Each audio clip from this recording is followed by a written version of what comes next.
네, 오늘 세 전문가의 말씀을 들었는데요. 참 저는 아는 얘기인 것 같은데도 너무 흥미로웠던 것 같아요. 일단 우리 라우 교수님께서는 젠더, 그다음에 헝거, 그다음에 클라이밋 리질리언스 이런 것들이 어떻게 연계되어 있는지에 대해서 개념적인 틀을 잘 설명해 주셨고, 또 좀 어렵다면 보고서를 다시 한번 읽을 거를 권해드립니다. 그러셨고, 그다음 우리 장은하 박사님은 저랑 또 개인적인 친분도 많은 우리 장 교수님은 언제나처럼 열정적으로 또 글로벌 차원에서 어떤 의제들이 이 문제들을 다루고 있는지 전혀 새로운 것들이 아니었음을 다시 한번 일깨워 주셨습니다. 그리고 마지막으로 우리 멀리서 온 우리 라오 선생님 전문가님께서는 실질적으로 이게 슬로건이 아니고 정말로 이렇게 했을 때 이런 효과가 있었다는 것들을 예시를 들어서 본인이 직접 체험한 것들을 얘기해 주시니까 정말이구나 이런 생각을 하게 되는 그런 발표였던 것 같습니다. 그래서 세 개 발표가 아주 서로가 유익하면서도 서로 보완이 되는 그런 발표였던 것 같습니다. 네, 말씀 사회자분께서 잘 말씀해 주신 것처럼 질문을 미리 받긴 했는데요. 지금 시간이 40분밖에 안 되고 그래서 저희가 미리 질문을 조금 이렇게 묶어서 질문을 드리도록 하겠습니다. 그래서 이런 방식으로 진행할까 합니다. 우선 공통된 질문을 하나 똑같이 세 분에게 드리고요. 그 다음에 각자에게 각 세 분의 전문가님한테 온 질문들을 뭐 한두 개 정도 이렇게 개별적으로 질문하는 그런 시간을 갖고요. 만약에 진행이 잘 되어서 시간이 남는다면 더 질문을 여러분한테서 받도록 하겠습니다. 괜찮으시죠? 네. 네, 그러면 먼저 첫 질문을 공통적으로 한번 드려보겠습니다. 제로 헝거, 그러니까 아까 우리 장 교수님도 말씀하셨는데 확 와닿긴 했지만 zero가 붙으니까 갑자기 너무 슬로건 같아요, 그죠? 그래서 이것이 정말 실현 가능한 목표인지 아니면 단지 이상적인 생각인지 한번 세 분의 생각을 들어보도록 하겠습니다. 먼저 라오 교수님 한번 말씀해 주실 수 있으실까요? Yeah, thank you so much for this question. I think that it is not just a slogan. I think it is a feasible goal for me, and I think the proof really is in seeing that there are countries which have made progress. So there are examples of hope, and I think it was pointed out even in this Global Hunger Index 2024 that 5 countries have actually moved ahead, and within within the Asian context, I think Nepal and Bangladesh, Cambodia, these are good examples of countries that have made progress. And I think all these countries have moved from an alarming status, maybe not yet to zero hunger, but they're in the right direction of travel. And I think it's very interesting when we look at each of these countries that the actions that they have taken or the interventions that they have taken, actually we can map on to the different dimensions of justice. So many of these countries have taken interventions, for instance, to work at the household level, particularly that recognizing women's labor, redistributing resources, including through trainings and technology provision. And I think we heard some of this also in the presentation by Lillian from Burundi, organizing women into groups and collectives. This has been very important so that their voices can be heard. I think even in India, in the southern Indian state of Kerala, which is perhaps the most advanced in terms of achieving the zero hunger goal within India, actually women farmers collectives have been organized and they are allowed to represent their needs and interests directly within state fora. So I think we do have examples, but of course, you're right in saying that large scale change has not yet happened. It seems to elude us, and therefore we probably need to learn from these examples and work across multiple domains and scales to ensure that really zero hunger becomes a reality and not just an ideal. Thank you. 네, 라오 교수님 말씀 잘 들었습니다.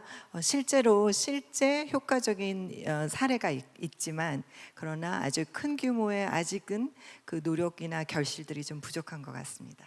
그러면 장은하 교수님 말씀해 주실까요? 실은 이게 제로 헝거라고 하면 과연 이걸 어떻게 정의 내릴 수 있을지부터 그 정확한 정의가 있어야 얼마큼 달성을 했고 내지는 달성을 하지 못했고 이게 나올 것 같아요. 근데 지금 이 자리에서 그 뭐 헝거를 정의를 하고 제로 헝거를 정의를 하기는 조금 어려울 것 같고요. 그러니까 뭐 배고프지 않은 상태에서 잠을 잘 수 있는 게 뭐 제로 헝거다 뭐 이렇게 정의를 할 수 있을 것 같고 내지는 뭔가 수치적으로 정의를 할 수도 있을 것 같습니다. 그런데 이제 저는 이제 뭐 이쪽 전문가는 아니어서 여기 지금 올라오는 질문들을 봐도 이런 질문이 많아요. 제로 헝거가 달성 가능할까? 과연 성평등이 달성 가능할까? 이 세상에 분쟁이 없어질 수 있을까? 실은 이런 우리가 지금 계속 얘기하는 게 근본 원인을 제거하지 않고서는 목표를 달성할 수가 없다라는 이제 근본 원인에 대해서 얘기를 하는데 저는 솔직히 저도 잘 모르겠습니다. 우리가 과연 정말 제로 헝거를 달성할 수 있을지. 그렇지만 제가 이제 있었던 분야가 뭐 인도적 지원, 분쟁에서 인도적 지원 내지는 제가 뭐 여성 정책 관련해서 지난 10몇 년 동안 이제 근무를 하면서 매일 매일이 좌절의 순간들이에요. 이게 과연 우리가 하는 게 의미가 있는 것일까? 목표를 달성할까? 너무 좌절하게 되는데 이런 얘기를 짧게 해야 되니까 제가 이제 미국에서 인도적 지원에 대해서 공부를 했습니다. 이제 그때 이제 분쟁 컨텍 1999년도예요. 제 나이를 아마 아시게 되겠죠. 근데 아마 99년에도 그때도 또 그 냉전 끝나고 나서 아주 이 세계가 난리였어요. 예, 내전으로 인해서. 근데 이제 저한테 이제 인도적 지원 수업을 들었던 저희 교수님이 옥스팜 아메리카에서 오랫동안 이제 회장을 하셨던 분이고 정기적으로 이제 아프리카를 다니시면서 이제 그 인도적 지원 하시는 분인데 한 학기 수업을 듣고 나는데 제가 너무 스트레스를 받는 거예요. 내가 공부하는 게 과연 의미가 있나? 근데 그 교수님께서 제가 이제 손을 들고 질문을 했죠. 예, 어디 동양의 조그만 여자애가 와서 질문을 했는데 교수님이 저한테 이런 말씀을 해주셨어요.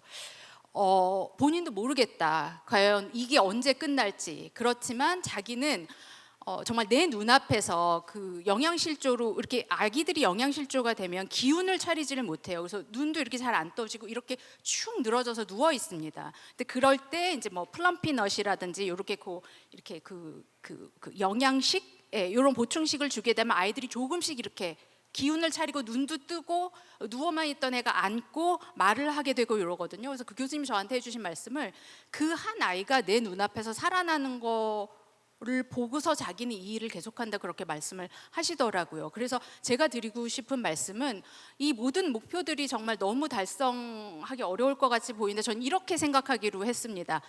큰 목표를 쪼개자. 네, 쪼개자. 그래서 요만큼씩 달성하자. 그러니까 예를 들어서 이제 우리가 여성 관련 사업을 하잖아요. 코이카에서도. 그러면 우리가 너무 큰 목표를 갖지 말고 이 사업을 통해서 이 지금 정말 하루 종일 애 보고 빨래하고 식량 찾아다니고 이런 여성들이 딱 15분이라도 앉아서 차 한 잔 마실 수 있는 그 시간을 좀 줄 수 있지는 않을까, 우리의 사업으로. 이게 제가 도달한 결론이에요. 이 오랫동안 이 일을 하면서. 그래서 이렇게 막 추상적인 건 굉장히 어려워 보이는데 그걸 쪼개서 지금 내가 할 수 있는 그 조그만 걸 찾으면은 그거는 할 수 있을 것 같습니다. 그래서 저 질문에 대한 여러 질문에 대한 답이 요거로 좀 가름할 수 있지 않을까. 네, 네, 좋습니다. 그러면 우리 릴리안이 한번 내 생각을 말씀해 주실까요?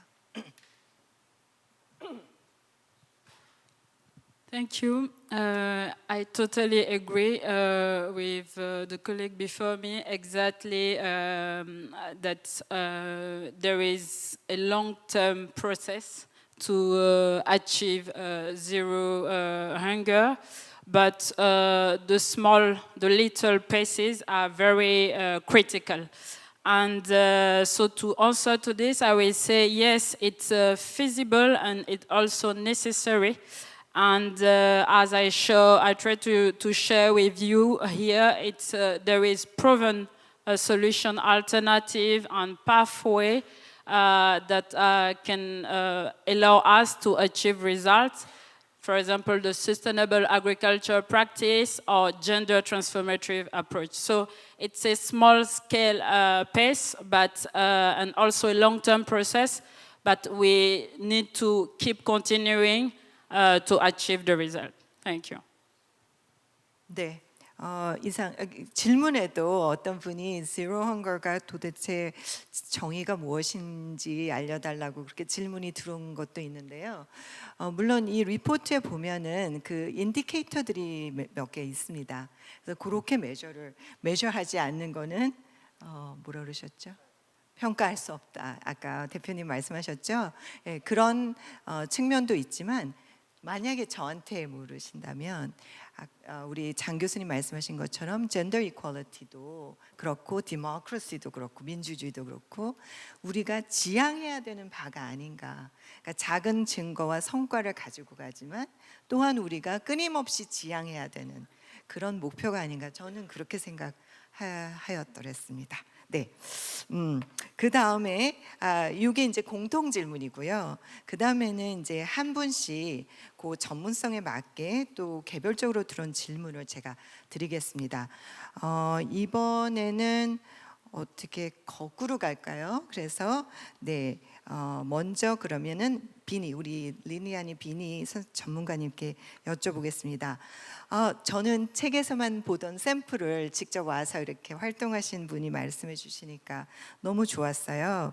그런데 이 질문에도 또 비슷한 게 있는데 여성 농업인들이 기후 회복력을 높일 수 있도록 돕는 가장 효과적인 방법이 무엇이라고 생각하는지, 그다음에 질문 하나 더 드릴게요. 같이 답해 주시면 좋을 것 같아요.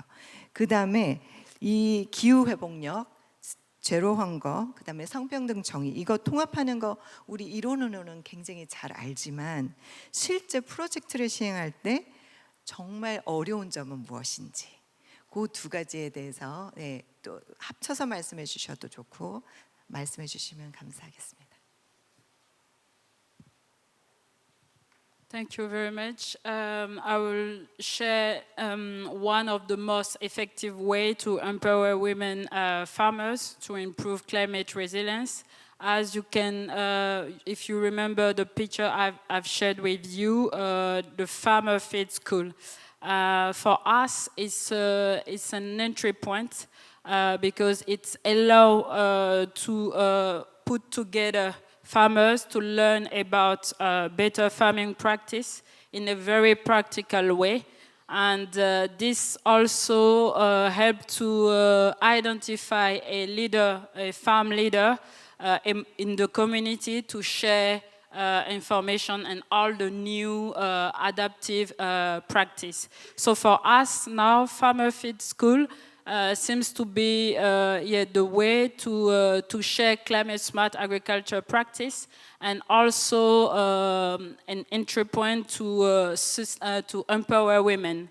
So this is for us the most effective way. There is also many other approach, but this one allowed to discuss about agriculture as is the main activity in the community. And I would like to share the different difficulties we have in implementing activities and a project that we have now. Is the first point you mentioned is the lack of evidence, which is very important in our context because we don't have a lot of data on climate change impact and gender disparities to guide decision making. This is why, for example, this year we've conducted the climate vulnerability and capacity assessment. Even it's a qualitative study, it allows us to get more community-based evidence on climate change and impact on gender. There is also this escalated demand vs the limited capacity we have now as climate change are becoming more pronounced in the community with all the effects in the vulnerable communities. But in the meantime, we have a limited financial capacity and also limited resources capacity from local government. So the demand is there, but yeah, we need to continue to try to respond to this demand. There is also what we've seen from the field is the lack of coordination among agencies. So sometimes we can see that we have government, local government who implementing a project, different NGO in different sector. We have international NGO organization like UNDP. We also have IOM and all the organization acting and implementing projects. But at the end, it's very in silo. And this lack of coordination also fragment or limit the impact visible in the community. So this is one of the key difficulty we have. And there is finally, I can also mention the weak policy implementation, because sometimes we have policies, for example, for access to resource, as you mentioned, access to land. This in Burundi is a specific issue, how to allow women to access to land, but we don't have tailored policy to this specific issue. And sometimes when they exist, there is weak governance, we have limited institutional capacity to implement. So finally, at the end, we don't have the expected result. So to sum up, first, it's the lack of data, the escalated demand, the lack of coordination, and also the weak policy implementation. 네, 정리를 너무 잘해 주셔가지고요. 그죠? 귀에 쏙쏙 들어오는 것 같습니다. 특히 이제 도너의 협력 문제는 말이죠. 저희 이제 개발 협력에서 늘 나오는 얘기이긴 한데요. 제 생각에는 우리 릴리안이 같은 그 전문가처럼 로컬 엑스퍼트들의 이야기를 많이 들어주고 귀 기울이고 또 그 전문성을 믿고 신뢰하는 것들이 굉장히 중요할 것 같아요. 그래서 오늘 정말 더 느끼게 됩니다. 책에서 보던 랭귀지지만 좀 다르게 느껴지고 그러거든요. 그래서 그런 것을 저는 느꼈습니다. 네, 좋습니다. 그러면은 그 다음은 장 교수님 마지막으로 하시고요. 제가 한국에 관해서 여쭤볼 거라서 우리 니티아 라오 교수님께 여쭤보겠습니다. 두 가지 질문을 할 건데요. 많이들 어려워하시는 개념 중에 이 구조적인 원인, 이 structural barrier 이런 얘기가 있거든요. 그래서 이 여성과 소녀들이 식량 불안정과 기후 위험에 특히 취약하게 만든 그 구조적인 원인에 대해서 한번 다시 설명해 주시면 감사하겠고요. 그다음에 두 번째는 이제 워낙 이 개념적인 틀을 잘 잡아 주셨는데 이 성평등, 기후 정의 그리고 식량 정의를 발전시키기 위해서 우선적으로 해야 되는 게 뭘까? 너무 여러 가지를 해야 되지만 그 중에서도 최우선적인 그런 과제는 무엇일까? 이렇게 질문 드려봅니다. 네. Thank you so much. So I think when we talk about structural barriers, we are talking about social structures at different levels. So it's not only about what I or a person can do as an individual, but we all are operating within a community, within particular markets, within legal policy frameworks. So these are the social structures, or even patriarchy, a male-headed social system. So these are the social structures. And I think the way to move ahead is really to enable women to negotiate and to get a more equal position, actually in terms of recognition, etc., across at each of these levels. So I guess, at the household level, I think Lillian has given a lot of examples of not having access to land rights, or women are tasked to fetch water from a distance, or in a drought condition, they may need to go and fetch fodder for their livestock, or farming in a very, again, climate prone South Asia is left to women. So these are examples at the household level that where while women are tasked with doing the labor, but they don't actually have access to information, they don't have access to land, they don't have access to credit, because all this goes through the man who is technically or legally the landowner. So the structural barrier becomes here the lack of access to tenure. So similarly at the community level, I have worked in East Africa, actually in Kenya, with pastoral groups, and there we found that the grazing lands are all common property resources, and the forests and so on. And this is again managed by men, so they have decision making about who can go where, graze where, and so on. But even within these communities, women are responsible for farming, for growing the basic grain, which is consumed in the household. So they don't have access to land or any protection. And this has often, I have encountered myself, that it has led to gender based violence, including rape and so on, because women have tried to cultivate small plots of land within this common area. And then they have been attacked by men of other ethnicities. We also spoke about the labor markets, wage gaps across countries, that you have gender wage gaps, that women earn less than men, or markets are segregated. So men are at the higher levels and women are at the lower levels. So even if it's not discrimination for the same task, the opportunities are discriminatory, partly because also not legally necessarily, but because women have additional burdens of work at home, of reproductive tasks, of domestic tasks. They often choose tasks that are not at the highest level of decision making. And of course, we have already talked about laws and policies themselves as being gender inequitable, like inheritance laws, marriage laws, equal opportunities is not necessarily assured across different sectors. So this is what I mean by the gender structural barriers. And here I think in terms of prioritization, in a way, these three aspects go together: the recognition, the redistribution, and the representation.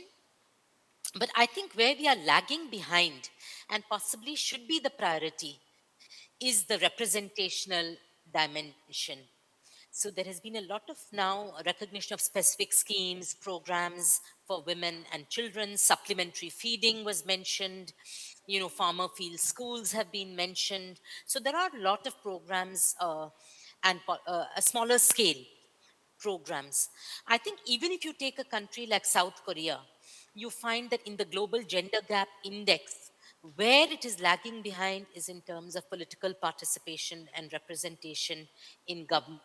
So I think we really need voice, we need representation, need more equality in representation to order to not only make these policies which are joined up, but also to be able to put the budgets there, ensure coordination, and enable implementation of these policies. In India, we have seen that at local government level, where women have got quotas and we have 50% representation of women in local government, they have been prioritizing climate resilience, food security, reducing women's drudgery and time poverty, improving access to education, health services, drinking water, sanitation.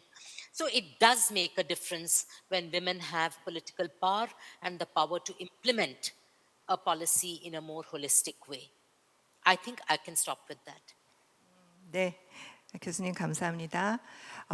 구조적인 거는 이제 개인적인 것이 아니고 또 우연히 일어나는 일이 아니고 그런 장애물이라는 점을 다시 한번 말씀해 주신 것 같고, 그다음에 한국에서 이제 참 그 여러 그 젠더 지표가 있지만 저희가 이제 대표성이 참 약하지요. 네, 그 점을 또 지적해 주신 것 같습니다. 네, 그러면 이제 장은하 교수님께 여쭤보겠는데요. 지금 이제 라오 교수님도 한국에 대해서 말씀을 하셨는데, 한국 지금 뭐 물론 한국 분들이 많으시지만 우리 또 외국 학생들도 있고, 한국의 그 정부 정책이 특히 3R 아까 말씀하신 그 정책을 통해서 좀 효과를 본 그런 구체적인 사례가 있을지요. 그거 하나 여쭤보고 그다음에 두 번째는 더 어려운 거 질문하겠습니다. 먼저 네, 알겠습니다.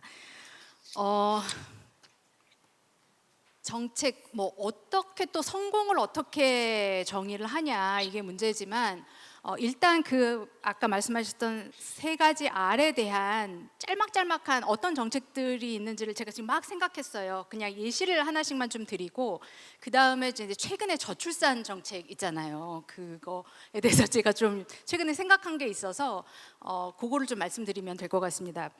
그 3R이라고 하셨을 때 redistribution 같은 거는 재분배잖아요.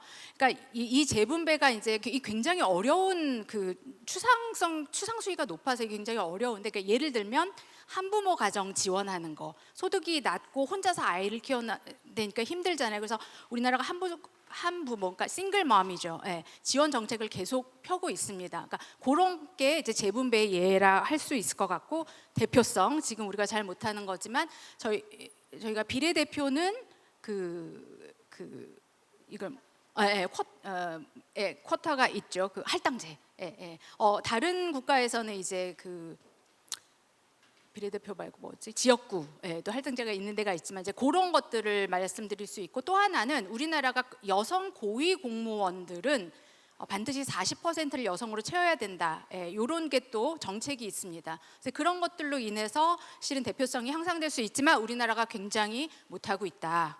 그다음에 이제 마지막으로는 recognition 인정에 관한 건데요. 이제 요거는 5.4 우리 SDG 5.4에도 무보수 돌봄과 가사 노동을 인정하고 가치를 그러니까 recognize and value 이렇게 돼 있습니다. 그래서 거기서 이제 인정한다는 건 이제 여러 가지 의미를 그 안에 내포할 수 있는데 그러니까 예를 들어서 남자들이 참여하는 거죠 가사 노동에. 왜냐하면 일단 그 노동이 얼마나 귀하다고 중요한 거를 인정을 하고 참여하는 것. 저는 이제 그렇게 해석들을 합니다.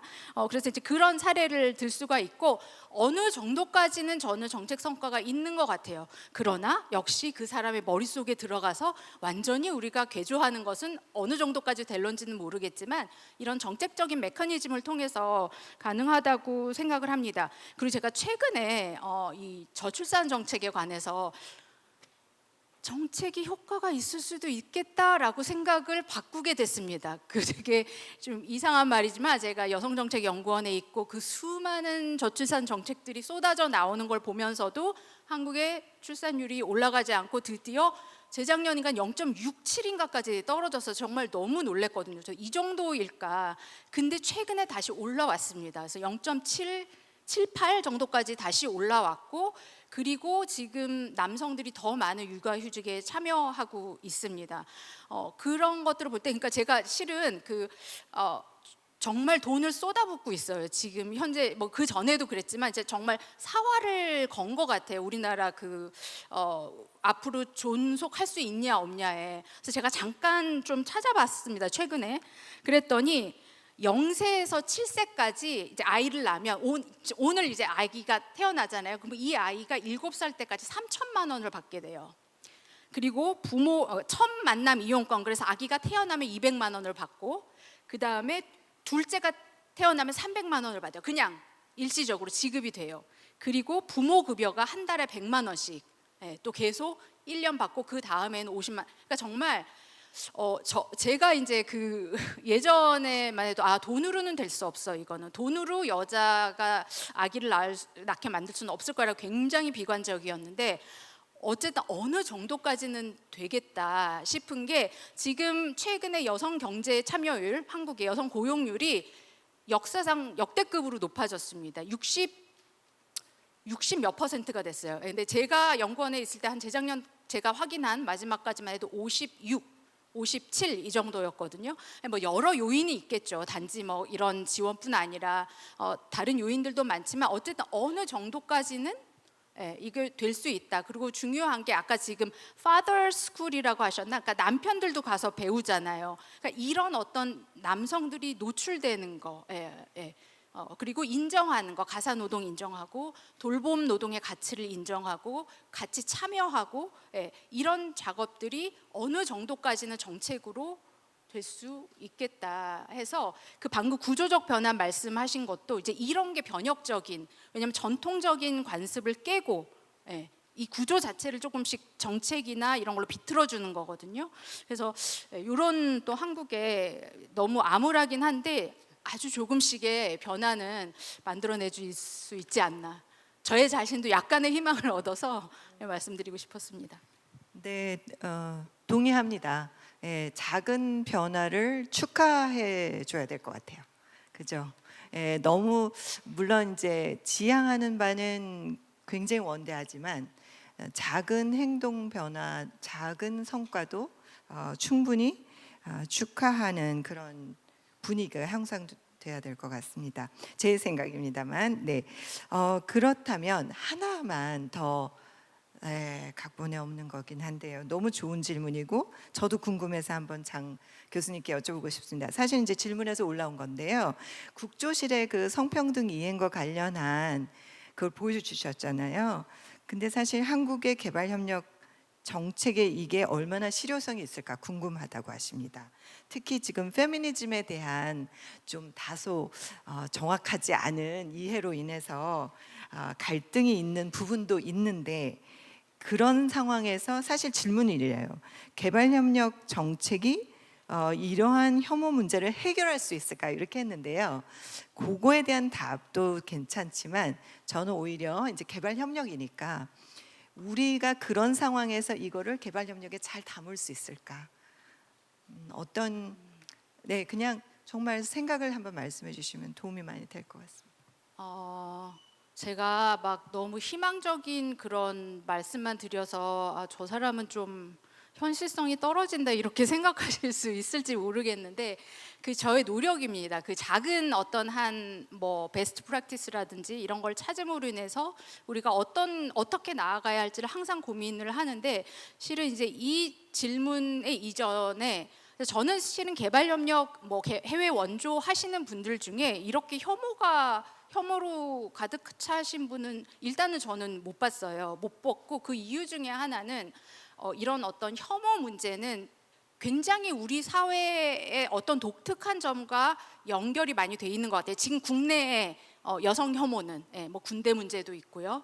그리고 어떤 여성들의 교육 수준도 굉장히 많이 높아진 거 뭐 이런 것들이 있기 때문에 일단 그 말씀을 먼저 드리고 시작을 하고 싶고 그렇다면 질문을 조금 바꿔서 편견은 가질 수 있잖아요. 혐오는 아니더라도 어떤 남성들이 여성을 볼 때 그런데 일단 개발협력계에 계시는 분들을 보면 현장에 많이 경험이 있으세요. 근데 그 현장에서 정말 절대 빈곤의 여성의 현황을 접하시는 분들은 제가 봤을 때 그 편견조차도 많이 깨지시는 것 같다는 생각을 했습니다. 일단 여성들의 삶이 너무 힘들어요. 너무.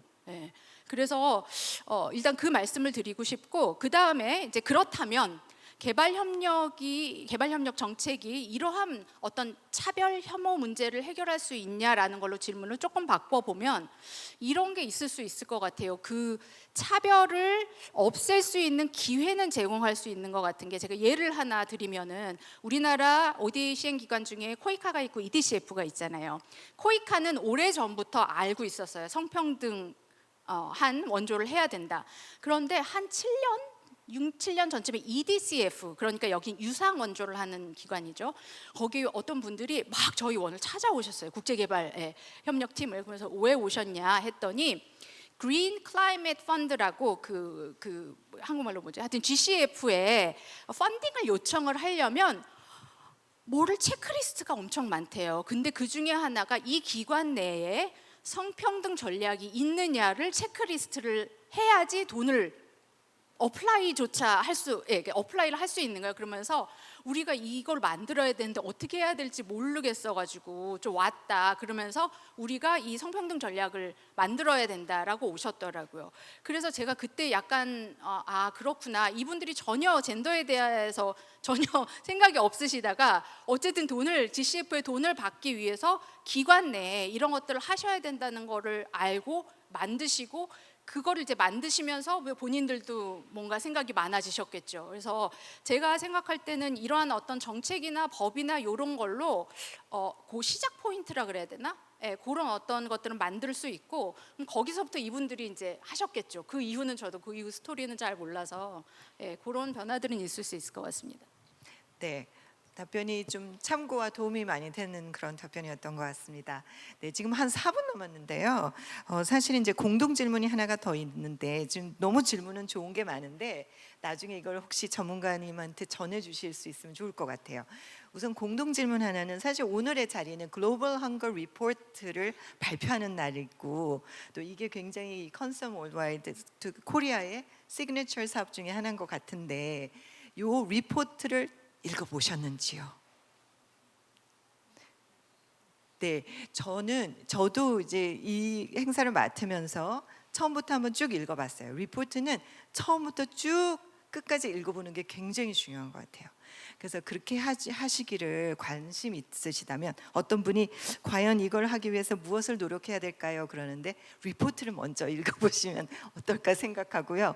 이 리포트 안에 제가 인상 깊었던 점은 많은 사례가 있었는데 그 사례가 아주 어렵지 않은 사례였어요. 작은 행동 변화라든가 아니면은 여성들에게 고트 염소를 5마리를 줘가지고 소득을 증대했다던가 실질적이고 굉장히 누구나 이해할 수 있는 사례였거든요. 그래서 거기에 근거해서 정말 1분씩 이 리포트의 가장 중요한 키포인트는 개인적으로 뭐라고 생각하는가 이걸 질문 드리겠습니다. 먼저 How about Lillian first? Thank you. I will say 2 points. Already mentioned by the two professors before. It's about multiple crises that are exacerbating hunger now. And what I understood is that the global hunger now is crossing another challenges like armed conflict, impact of climate change, economic instability, and all of this exacerbates the final result on hunger in communities and at the global level. So addressing hunger today require a holistic approach to take into account all these overlapping challenges. And also there is important focus on gender justice and the equitable distribution of resources. And the second one is therefore the gender equality, which is critical for hunger reduction. As we know and as mentioned, women are very disproportionately affected by hunger and malnutrition. So addressing food insecurity and climate challenge requires also a gender sensitivity, and this will be more effective if we take into account these specific issues. That's for me. Thank you. 네, 감사합니다. 그러면 이번에는 라오 교수님 1분 안에 짧게 한번 말씀해 주실 수 있으세요? Yeah, thank you very much. I think what the report shows to me, and while working on it, is that irrespective of all the crises, we find women, poor women, really exercising a agency, working on the ground, trying to find solutions, trying to find ways to feed their families and their children. I think this is very important to recognize that women are not sitting there waiting for support, but they're already acting. And we need to respect that. We need to see dignity within that. And I think related to that, it's the responsibility of states, donors, of each one of us to really make sure that resources, adequate resources are invested in terms of creating an enabling environment for women to actually meet their goals for themselves and their families. I think these can be very small things, as we've been talking about. These can be social infrastructure, it can be social protection, it can be paying attention to tax and trade policies which don't harm the interests and the struggles of women on the ground. Thank you. 네, 감사합니다. 장 교수님.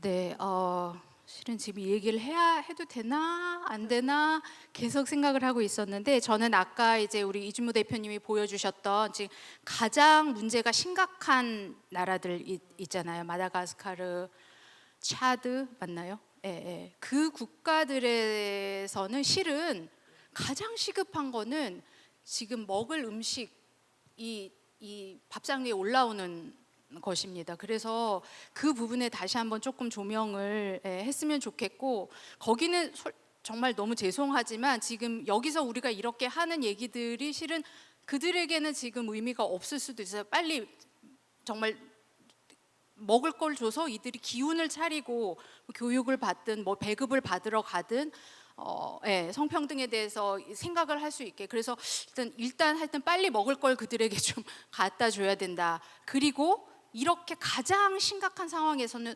솔직히 말씀드리면 여성, 남성, 여아, 남아 다 할 것 없이 굶주리기 때문에 그만큼 시비어한 상황에서는 지금 여성, 남성 뭐 이거 가리지 말고 빨리 들어가야 된다. 예, 그 부분을 말씀드리고 싶었습니다. 네.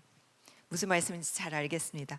자, 지금 이 시계가 엄청나게 크기 때문에 지금 마이너스 1분 50초를 가르치고 있습니다. 네, 질문이 너무 많이 좋은 질문이 많고 좀 어려운 질문도 있는데 이것은 나중에 컨선에서 좀 전문가님께 좀 전달드리면 어떨까요? 너무 아까운 질문이 있는데 다 어드레스하지 못해서 죄송하고요. 여기서 이제 담화를 마쳐야 될 것 같습니다. 아무튼 Zero Hunger를 향하여 우리 모두 각자 자리에서 노력할 것을 다짐하면서 이상으로 담화를 마치도록 하겠습니다. 참여해 주셔서 감사합니다.